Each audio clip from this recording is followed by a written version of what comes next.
በእርግጥ ቅያማ ትቆማለች አሉ ነብዩ ሰለላሁ ዐለይሂ ወሰለም። ሁለት ሰዎች አንዱ የገዛ ሌላኛው የሸጠ ጨርቅ ዘርግተው የተደራደሩ ሳለ ሳይቀባበሉት ለማየት ለማሳየት የዘረጉትን ጨርቅ ሳያጣጥፉት መሃል ላይ ቅያማ ቆሞ ይለያያሉ ብለዋል ነብዩ ሰለላሁ ዐለይሂ ወሰለም። ግብይት ላይ ያሉ ዘርግተው ያዩት ያሳዩት ያለውን ጨርቅ ተገበያይተው ሳይጨርሱ ጠቅልለው ሳያነሱ ሳይረካከቡ ቅያማ ይቆማል። ቅያማ ትቆማለች።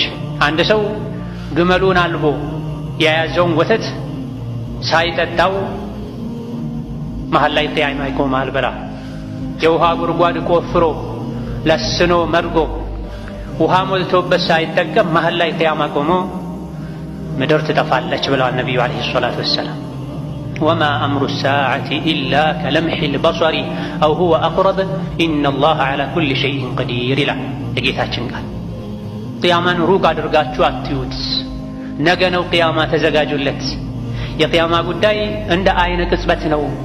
አንድ ሰው አይኑን ጨፍኖ በሚገልጽበት ቅጽበት ቅያማ ሊቆም ይችላል። እንደውም ከዛም የቀረበ ነው አለ አላህ ተባረከ ወተዓላ። ወማ አምሩ ሳዓቲ ኢላ ከለምሒል በሰር አው ሁወ አቅረብ። አረ እንደውም ከዛም የቀረበ ነው አለ።